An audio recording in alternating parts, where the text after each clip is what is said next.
Assalamu alaikum, chers frères et sœurs. Dans un monde où les défis et les distractions sont omniprésents, il est essentiel de se rappeler des principes qui peuvent nous aider à rester centrés et sereins. En tant que musulmans, notre foi nous offre des enseignements précieux pour naviguer à travers les tempêtes de la vie. Dans cette vidéo, nous allons explorer 7 principes islamiques qui vous permettront de maintenir votre paix intérieure, peu importe les circonstances extérieures. Ces principes, tirés des enseignements du Coran et de la Sunna, sont des fondations solides pour développer une résilience spirituelle face aux épreuves de la vie.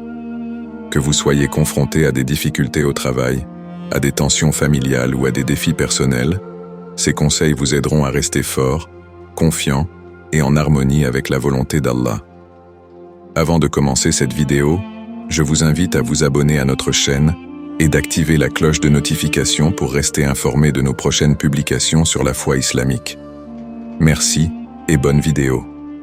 Préparez-vous à découvrir des clés essentielles pour que rien ne puisse vous affecter et que votre cœur reste ancré dans la paix d'Allah, quel que soit ce que la vie vous réserve. Alors, restez avec moi jusqu'à la fin pour découvrir cela. Si vous avez des questions ou des commentaires en cours de route, n'hésitez pas à les laisser en bas, j'adore avoir vos retours. Allons-y. Principe 1. La confiance en Allah, tawakkul. Le tawakkul est l'un des principes fondamentaux de la foi islamique, représentant la confiance totale et absolue en Allah. Cependant, il est important de comprendre que le tawakkul ne se limite pas à une simple attente passive du secours divin. Il s'agit plutôt d'une combinaison harmonieuse entre la foi en Allah et l'action personnelle. En d'autres termes, un musulman se doit de placer sa confiance en Allah tout en prenant les mesures nécessaires pour atteindre ses objectifs. Le Coran nous enseigne ce principe à travers plusieurs versets. Par exemple, dans la sourate Al-Imran, Allah dit « Et quiconque place sa confiance en Allah, il lui suffit » Coran 3, 173. Ce verset nous rappelle que si nous plaçons notre confiance en Allah, nous ne devrions avoir aucune inquiétude, car Allah est le protecteur ultime.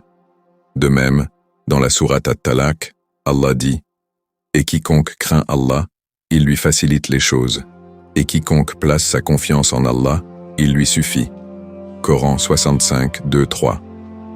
Le prophète Muhammad, paix et bénédiction sur lui, a également illustré ce principe à travers sa vie. Un exemple frappant est l'épisode de la Hijra, lorsque le prophète et Abu Bakr étaient cachés dans la grotte de Thawr pour échapper aux Qurayshites qui les poursuivaient. Abu Bakr, inquiet pour la sécurité du prophète, dit « Ô messager d'Allah, si l'un d'entre eux regarde sous ses pieds, ils nous verront. » Le prophète lui répondit calmement « Que penses-tu de 2 personnes dont Allah est le 3e » Sahih al-Bukhari 3953. Cette réponse montre la confiance inébranlable du prophète en la protection d'Allah, même dans les moments les plus critiques. Cependant, cette confiance ne signifie pas que le prophète restait passif. Avant de se réfugier dans la grotte, il avait pris des mesures concrètes pour assurer leur sécurité. Il avait planifié la route de leur migration, désigné un guide compétent et préparé des provisions pour le voyage. Ce comportement montre que le tawakkul implique à la fois l'effort humain et la foi en Allah. Un autre exemple se trouve lors de la bataille de Badr. Le prophète, paix soit sur lui, a prié avec ferveur Allah pour la victoire, mais il n'a pas omis de préparer stratégiquement ses hommes pour le combat.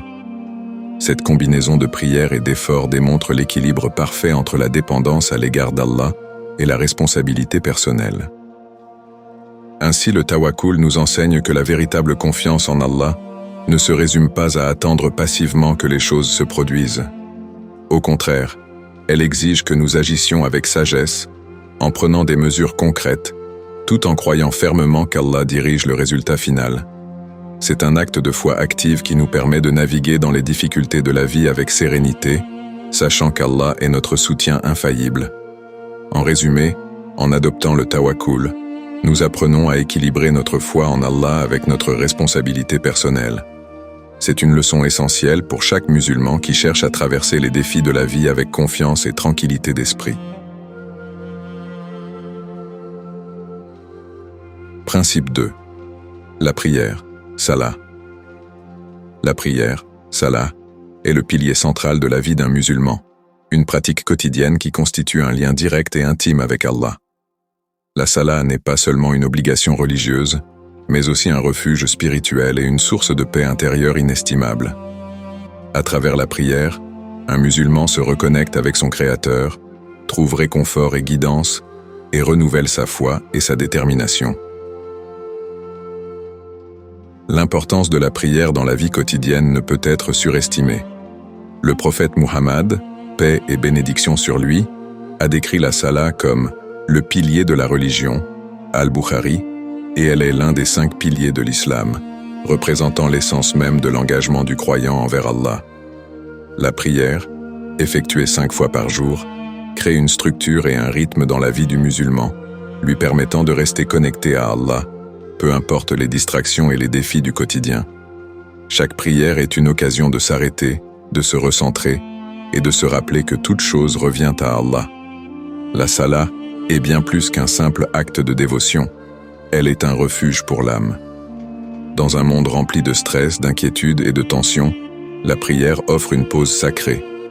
Elle permet aux musulmans de se détacher temporairement des préoccupations matérielles et de se plonger dans un état de tranquillité spirituelle. Lors de la prière, les soucis mondains s'estompent, laissant place à une profonde paix intérieure.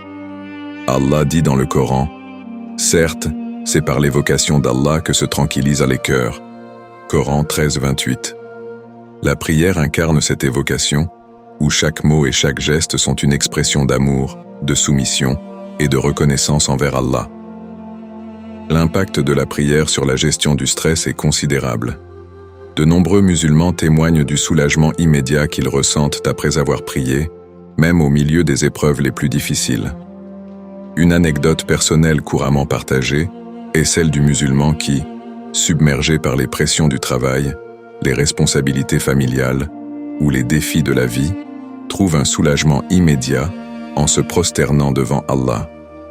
Cette position de soumission totale, où le front touche le sol, est l'expression ultime d'humilité, rappelant aux croyants que tout est entre les mains d'Allah. C'est dans ce moment que le musulman trouve le plus grand réconfort, sachant qu'il s'est remis entièrement à la volonté divine. Historiquement, la prière a également joué un rôle crucial dans la vie des grandes figures de l'islam. Un exemple éloquent est celui du prophète Muhammad, paix et bénédiction sur lui, lui-même. Lors des moments les plus sombres de sa mission prophétique, comme lors de la persécution à la Mecque ou les batailles contre les mécréants, il trouvait toujours refuge dans la prière. Lorsqu'il était accablé par des soucis ou des difficultés, le prophète se tournait vers Allah à travers la salat, recherchant réconfort et force. C'est ainsi qu'il a montré à ses compagnons et à toute la communauté musulmane que la prière est la réponse à chaque difficulté. L'histoire de la bataille de Badr en est un exemple puissant. Avant cette bataille décisive, le prophète Muhammad, paix et bénédiction sur lui, a prié longuement et intensément, demandant l'aide d'Allah. Bien que les musulmans soient largement inférieurs en nombre par rapport aux Qurayshites, la prière du prophète et sa foi en Allah ont été exaucées, conduisant à une victoire inattendue. Cet événement historique montre l'impact que la prière peut avoir non seulement sur un individu, mais aussi sur toute une communauté. En conclusion, la prière n'est pas simplement un devoir à accomplir, mais une véritable oasis de paix dans le désert des préoccupations mondaines. Elle offre aux croyants un moyen constant de se ressourcer, de gérer le stress et de se rappeler que, malgré les turbulences de la vie, Allah est toujours là, prêt à accueillir et à soutenir ceux qui se tournent vers lui avec sincérité. Adopter la prière comme un pilier central dans notre vie quotidienne est essentiel pour maintenir la paix intérieure et la stabilité émotionnelle dans un monde en perpétuel mouvement. Principe 3. La gratitude, shukr.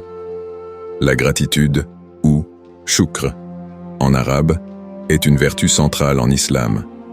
Elle consiste à reconnaître les bienfaits d'Allah et à en être reconnaissant, non seulement par des paroles, mais aussi par des actions et un comportement qui reflètent cette reconnaissance.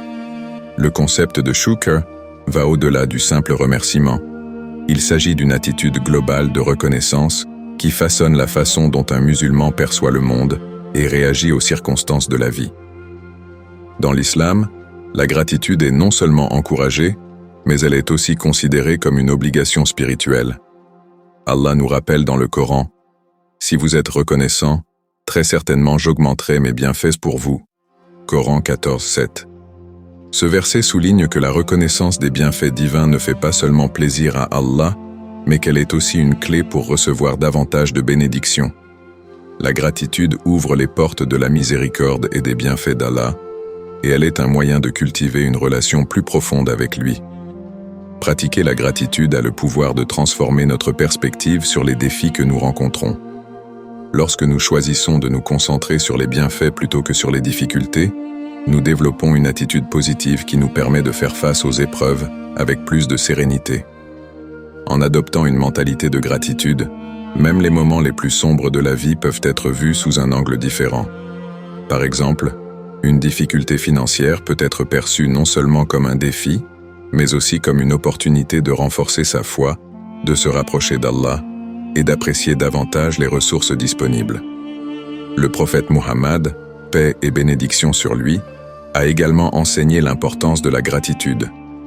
Un hadith célèbre rapporte « Regardez ceux qui sont en dessous de vous et ne regardez pas ceux qui sont au-dessus de vous.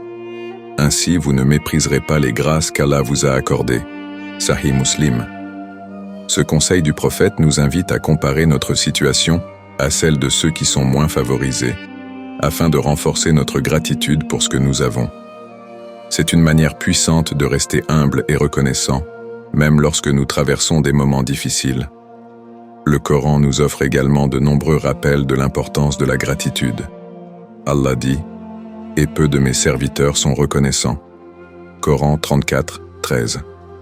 Ce verset souligne que la gratitude n'est pas seulement une qualité rare, mais aussi une qualité précieuse qui est hautement valorisée par Allah.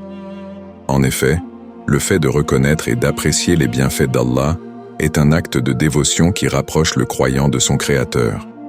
Un autre verset célèbre est « Et il vous a donné de tout ce que vous lui avez demandé. Et si vous comptez les bienfaits d'Allah, vous ne pourrez les dénombrer. L'homme est vraiment très injuste, très ingrat. » Coran 14:34. Ce verset nous rappelle l'abondance des bienfaits qu'Allah nous accorde, même si nous ne les remarquons pas toujours. Prendre le temps de méditer sur ces bienfaits peut nous aider à cultiver une reconnaissance plus profonde et à transformer notre façon de voir le monde. En pratiquant la gratitude au quotidien, nous développons une résilience spirituelle qui nous aide à naviguer à travers les tempêtes de la vie. La gratitude nous permet de rester optimistes et d'adopter une perspective plus équilibrée, où chaque difficulté est vue comme une opportunité d'apprendre, de grandir et de se rapprocher d'Allah. Elle nous rappelle que même dans les moments de douleur ou de perte, il y a toujours quelque chose pour lequel être reconnaissant, même si c'est simplement le souffle de vie qui continue de nous porter. En somme, le shukr est bien plus qu'une simple reconnaissance verbale. C'est un état d'esprit, un mode de vie qui nous ancre dans la positivité et la reconnaissance constante des bienfaits divins. En cultivant la gratitude, nous apprenons à voir le monde à travers une lentille de reconnaissance, à apprécier les petites choses et à renforcer notre lien avec Allah, celui qui nous accorde tout. Adopter ce principe est essentiel pour vivre une vie paisible, centrée et en harmonie avec les enseignements islamiques. Principe 4. La patience, sabr. La patience, ou sabr, en arabe, est l'une des vertus les plus louées dans l'islam, souvent décrite comme un acte de foi et de soumission à la volonté d'Allah. Le sabre n'est pas simplement l'endurance passive face aux difficultés, mais une forme active de résistance et de persévérance dans l'obéissance à Allah, même dans les moments les plus éprouvants. Cette vertu est essentielle pour tout musulman, car elle permet de naviguer à travers les épreuves de la vie avec dignité, foi et espérance. Le concept de patience dans l'islam est profondément ancré dans la croyance en la souveraineté d'Allah. Il s'agit de reconnaître que toute situation, bonne ou mauvaise, fait partie du plan divin, et que chaque épreuve a un but et une sagesse qui peuvent nous échapper. Le Coran mentionne la patience dans de nombreux versets, soulignant son importance pour ceux qui aspirent à obtenir la récompense divine. Allah dit « Ô vous qui avez cru, cherchez secours dans l'endurance et la prière. » Certes, Allah est avec les endurants. Coran 2, 153. Ce verset montre que la patience est non seulement une vertu en soi, mais aussi une source de soutien spirituel, car elle assure la proximité d'Allah. Le prophète Muhammad, paix et bénédiction sur lui, est l'exemple parfait de la patience. Tout au long de sa vie, il a fait preuve d'une patience exemplaire face aux épreuves, aux persécutions et aux défis qui se sont présentés à lui. L'un des épisodes les plus significatifs de la vie du prophète est celui de la période de la Mecque, où il a été confronté à de nombreuses persécutions de la part des Qurayshites. Malgré les insultes, les boycotts et les tentatives de l'assassiner, le prophète a toujours maintenu sa foi en Allah et sa patience, répondant aux agressions avec calme et dignité. Sa patience n'était pas seulement une endurance passive, mais une expression active de sa confiance en Allah et de sa détermination à poursuivre sa mission prophétique. Un autre exemple est celui du prophète Job, Ayoub, paix soit sur lui, qui est mentionné dans le Coran comme un modèle de patience. Job a subi des pertes inimaginables. Il a perdu sa richesse, ses enfants, et a souffert de maladies graves. Pourtant, malgré toutes ces épreuves, il est resté patient et n'a jamais cessé de remercier Allah. Dans le Coran, Allah dit « Et Job, lorsqu'il implora son Seigneur, « Le mal m'a touché, mais toi, tu es le plus miséricordieux des miséricordieux. Nous l'avons exaucé, avons écarté de lui le mal qu'il avait, lui avons rendu sa famille, et autant qu'eux avec eux, par une miséricorde venant de nous, et un rappel pour les dévots. » Coran 21, 83, 84. Ce récit souligne que la patience est souvent suivie par la miséricorde et les bénédictions d'Allah. Les bienfaits spirituels et psychologiques de la patience sont nombreux. Spirituellement, la patience renforce la foi en Allah, car elle nous pousse à accepter les décrets divins avec humilité et à chercher la sagesse derrière chaque épreuve.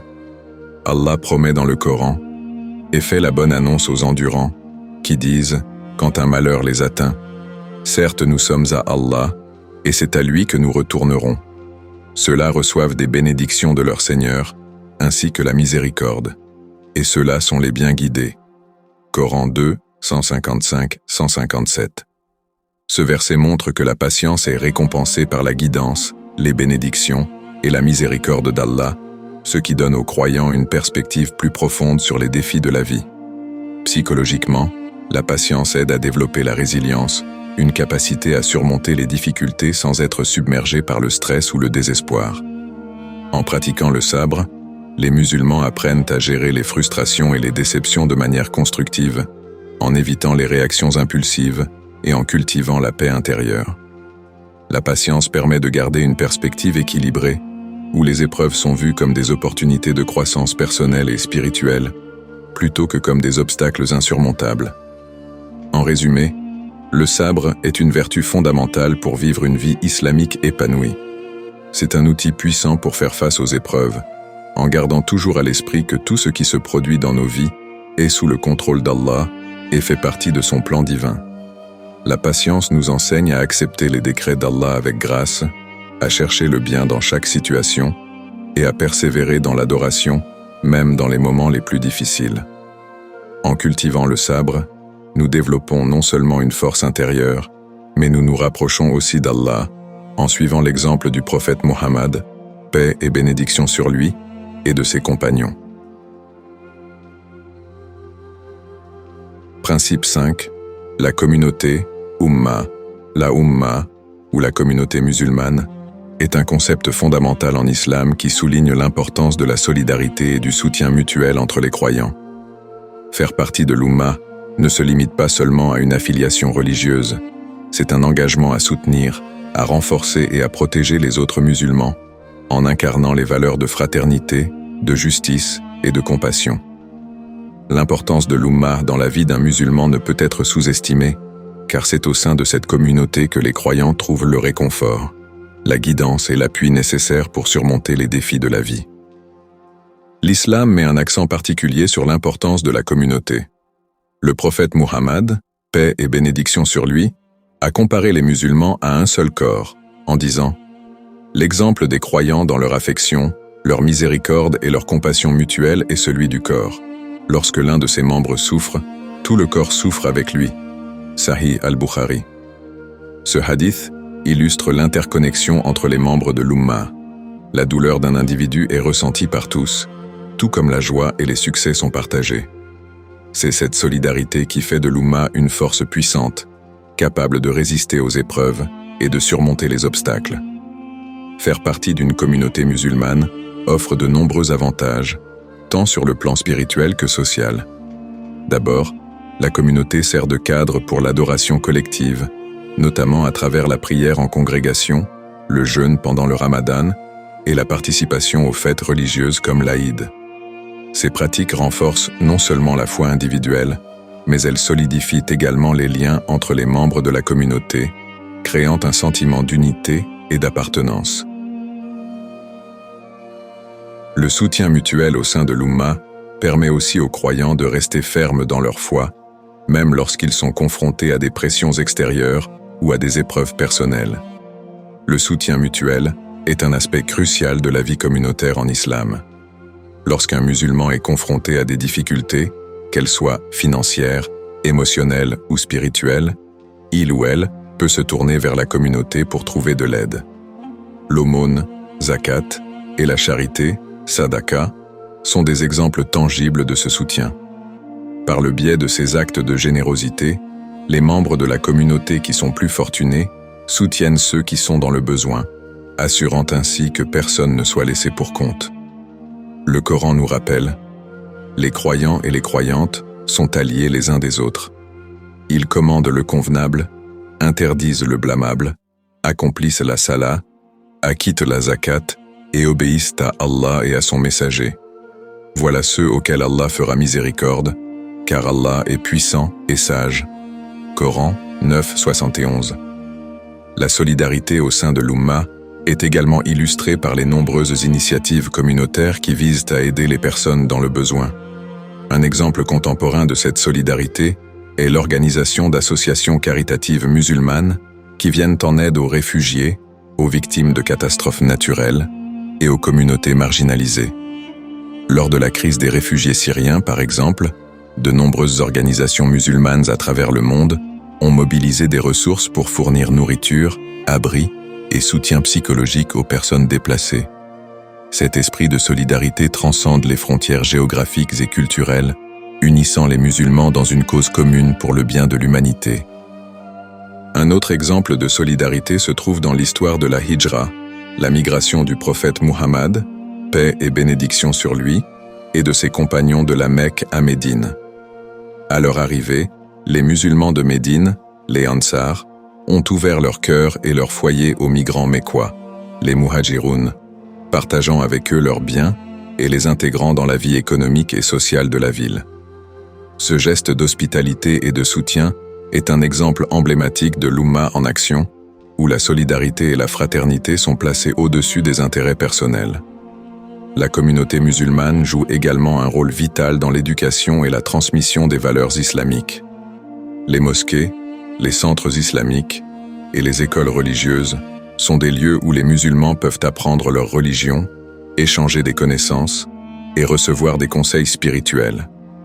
Ces institutions contribuent à renforcer l'identité islamique et à maintenir la foi vivante, surtout dans les environnements où les musulmans sont minoritaires ou font face à des défis sociaux et culturels. En conclusion, l'Ummah est bien plus qu'une simple communauté de croyants. C'est une source de force, de soutien et de réconfort pour tous ses membres. La solidarité et le soutien mutuel sont les fondements sur lesquels repose cette communauté, permettant à chaque musulman de surmonter les défis de la vie avec le soutien de ses frères et sœurs en foi. En incarnant les valeurs de l'Ummah, les musulmans non seulement renforcent leur propre foi, mais ils contribuent également à la création d'une société plus juste, plus compatissante et plus solidaire. Principe 6. Le dhikr, rappel d'Allah. Le dhikr, qui signifie littéralement « rappel » en arabe, est une pratique spirituelle essentielle en islam. Il consiste à évoquer Allah par des paroles, des prières ou des pensées et à maintenir une conscience constante de sa présence. Le dhikr est plus qu'un simple acte de dévotion. C'est un moyen puissant de renforcer la foi, de purifier l'âme et de se rapprocher d'Allah. Cette pratique joue un rôle central dans la vie spirituelle des musulmans, offrant une source constante de réconfort, de sérénité et de guidance divine. Le rôle du dhikr dans la spiritualité islamique est profond. En répétant les noms d'Allah, en récitant des versets du Coran ou en méditant sur les attributs divins, le croyant établit une connexion intime avec le Créateur. Le dhikr rappelle aux musulmans que, malgré les défis et les distractions de la vie quotidienne, Allah est toujours présent, offrant soutien et guidance. Allah dit dans le Coran, « Ceux qui ont cru et dont les cœurs se tranquillisent à l'évocation d'Allah. N'est-ce point par l'évocation d'Allah que se tranquillisent les cœurs ?» Coran 13, 28. Ce verset souligne que le dhikr a un effet direct sur le cœur, le pacifiant et apportant une tranquillité intérieure qui transcende les épreuves de la vie. Le dhikr est particulièrement puissant dans les moments difficiles. Lorsque la vie devient accablante et que les défis semblent insurmontables, le rappel constant d'Allah aide à recentrer l'esprit et à trouver la paix intérieure. En répétant des formules de dhikr comme « Subhanallah »,« Gloire à Allah »,« Alhamdulillah »,« Louange à Allah » et « Allahu Akbar », Allah est le plus grand, le croyant se rappelle la grandeur d'Allah et son contrôle sur toutes les situations. Cette prise de conscience réduit l'anxiété, renforce la confiance en Allah et permet de faire face aux épreuves avec plus de sérénité. Un hadith du prophète Mohammed, paix et bénédiction sur lui, dit « Celui qui fait beaucoup de dhikr trouve la tranquillité. » Musnad Ahmad. Ce hadith souligne l'impact apaisant du dhikr sur l'âme. Le prophète Mohammed, paix et bénédiction sur lui, lui-même a enseigné et pratiqué le dhikr régulièrement. Il a encouragé les musulmans à se rappeler constamment Allah dans tous les aspects de leur vie. Un exemple est l'importance de dire « Bismillah » au nom d'Allah, avant de commencer toute action, qu'il s'agisse de manger, de voyager ou de prendre une décision importante. Cette simple formule rappelle aux croyants que tout ce qu'il fait doit être pour Allah et sous sa guidance. Un autre exemple est la recommandation du prophète de réciter régulièrement « Astaghfirullah », je demande pardon à Allah, un dhikr qui non seulement purifie le cœur, mais aussi attire la miséricorde divine. Le dhikr n'est pas limité à des moments spécifiques. Il peut et doit être pratiqué tout au long de la journée. Les formules de dhikr sont simples, faciles à mémoriser, et peuvent être récitées dans presque toutes les situations, que ce soit en travaillant, en se déplaçant, ou même en méditant en silence. Parmi les formules de dhikr les plus courantes, on trouve la ilaha illallah, il n'y a de Dieu qu'Allah, subhanallah wa bihamdihi, gloire à Allah et louange à lui, et alhamdulillah, louange à Allah. Chacune de ces phrases porte une signification profonde et permet aux croyants de se reconnecter avec Allah, peu importe les circonstances. L'encouragement à pratiquer le dhikr quotidiennement est également soutenu par les nombreux bienfaits spirituels qu'il apporte. Le dhikr purifie l'âme, renforce la foi et aide à maintenir un lien constant avec Allah. En gardant Allah présent dans son esprit et son cœur, le musulman est mieux préparé à affronter les tentations, à surmonter les épreuves et à vivre une vie centrée sur la foi. De plus, le dhikr aide à renforcer la discipline spirituelle en ancrant la pratique religieuse dans la routine quotidienne du croyant. Allah dit dans le Coran « Et invoque ton Seigneur en toi-même, en toute humilité et crainte, et sans élever la voix, matin et soir, et ne sois pas du nombre des insouciants. » Coran 7, 205. Ce verset encourage les musulmans à faire du dhikr un pilier de leur vie quotidienne. En conclusion, le dhikr est une pratique essentielle en islam qui apporte une paix intérieure inégalée et renforce la connexion avec Allah. Il est un rappel constant de la grandeur d'Allah et de sa miséricorde, et il aide les croyants à traverser les moments difficiles avec une sérénité renouvelée. En intégrant le dhikr dans la vie quotidienne, les musulmans cultivent une spiritualité profonde, où chaque pensée et chaque action sont centrées sur le souvenir d'Allah. Cette pratique non seulement purifie l'âme, mais elle offre aussi une source constante de réconfort et de guidance divine, permettant de vivre une vie alignée avec les enseignements islamiques et de surmonter les défis avec foi et détermination. Principe 7. L'optimisme, Husn al-Dan. L'optimisme, ou Husn al-Dan, en arabe, est une qualité essentielle en islam, qui consiste à avoir une bonne opinion d'Allah et des autres. Ce principe encourage les croyants à adopter une attitude positive face aux défis de la vie et à maintenir une confiance inébranlable en la sagesse divine. Dans un monde souvent marqué par l'incertitude et les difficultés, l'optimisme devient une force puissante qui permet aux musulmans de traverser les épreuves avec espoir et résilience.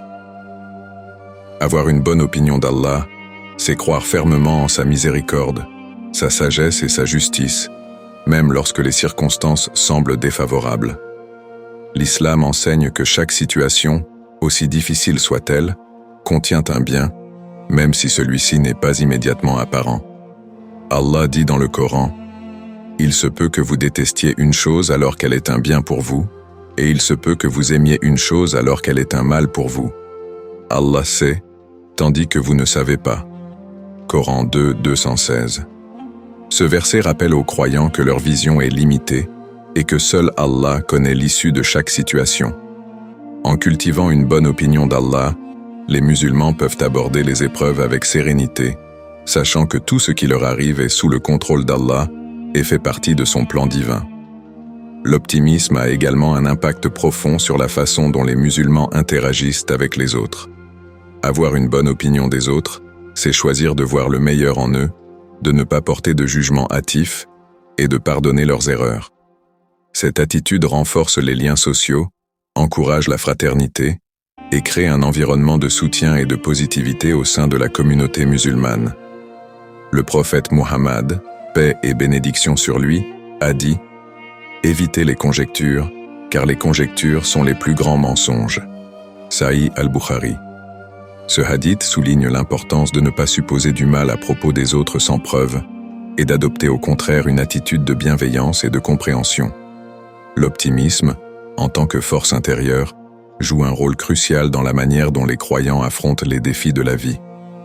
Face aux difficultés, un esprit optimiste cherche des solutions plutôt que de se concentrer sur les problèmes et trouve du réconfort dans la foi plutôt que de céder au désespoir.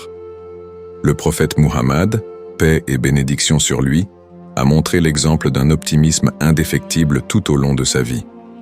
Même lorsqu'il était confronté à des épreuves extrêmement difficiles, il a toujours gardé espoir et a encouragé ses compagnons à faire de même. Lors de la bataille de Badr, alors que les musulmans étaient en infériorité numérique et que la situation semblait désespérée, le prophète, paix et bénédiction sur lui, a rappelé à ses compagnons la promesse d'Allah et les a encouragés à rester fermes et optimistes. Leur foi inébranlable et leur optimisme ont joué un rôle clé dans leur victoire. Un autre aspect de l'optimisme en islam est la reconnaissance des bénédictions d'Allah, même dans les moments difficiles. L'islam enseigne que chaque épreuve est une opportunité de croissance spirituelle et de purification de l'âme. En adoptant une attitude positive, les croyants peuvent transformer les défis en occasion de se rapprocher d'Allah et d'améliorer leur caractère. Un hadith du prophète Muhammad, paix et bénédiction sur lui, dit « Étonnante est l'affaire du croyant, car tout son cas est bon et cela ne s'applique à personne d'autre que le croyant. S'il lui arrive quelque chose de bien, il remercie Allah et c'est bon pour lui. Et s'il lui arrive quelque chose de mal, il l'endure avec patience et c'est bon pour lui. » Sahih Muslim. Ce hadith illustre que l'optimisme, associé à la gratitude et à la patience, transforme chaque situation en un bien pour le croyant. Les enseignements islamiques sont remplis d'exemples de positivité et d'optimisme. L'un des plus inspirants est l'histoire de la Hijra, la migration du prophète Muhammad, paix et bénédiction sur lui, de la Mecque à Médine. Cette migration, entreprise sous la menace de persécution et de danger, était une démonstration puissante de confiance en Allah et d'optimisme quant à l'avenir. Le prophète, paix et bénédiction sur lui, et ses compagnons ont quitté leur foyer, non pas dans un esprit de désespoir, mais avec l'espoir et la certitude qu'Allah leur préparait un avenir meilleur. Leur optimisme a été récompensé par la fondation de la première communauté musulmane à Médine, qui est devenue un modèle de justice, de fraternité et de paix. En pratique, l'optimisme peut être cultivé de plusieurs manières dans la vie quotidienne. D'abord, en s'entourant de personnes positives et en évitant les influences négatives. Ensuite, en pratiquant régulièrement le dhikr, rappel d'Allah, et en méditant sur les bénédictions d'Allah dans nos vies. Enfin, en faisant preuve de patience face aux épreuves et en cherchant toujours le bon côté des choses, même dans les situations les plus difficiles. En conclusion, Husn al-Dan, ou l'optimisme, est une qualité précieuse en islam qui permet aux croyants de naviguer à travers les défis de la vie avec une confiance et une sérénité renouvelées. En ayant une bonne opinion d'Allah et des autres, en maintenant une attitude positive face aux difficultés et en cherchant les bénédictions cachées dans chaque épreuve, les musulmans peuvent vivre une vie remplie de paix intérieure, de satisfaction et d'espoir. Cet optimisme, ancré dans la foi, n'est pas seulement une attitude mentale, mais un acte de dévotion qui rapproche le croyant de son Créateur et l'aide à accomplir son chemin spirituel avec détermination et confiance. Conclusion. En intégrant ces 7 principes islamiques dans notre vie quotidienne, nous pouvons cultiver une résilience intérieure qui nous permet de faire face à tout ce que la vie nous réserve. La confiance en Allah, la prière, la gratitude, la patience, le soutien de la communauté, le dhikr et l'optimisme sont autant de piliers qui renforcent notre foi et nous guident dans les moments les plus difficiles. Rappelez-vous que chaque défi est une opportunité de croissance spirituelle et une occasion de vous rapprocher d'Allah. Prenez le temps de réfléchir à ces principes et à la manière dont ils peuvent transformer votre vie. Partagez vos réflexions dans les commentaires et abonnez-vous pour plus de contenu inspirant. Que la paix et les bénédictions d'Allah soient avec vous et les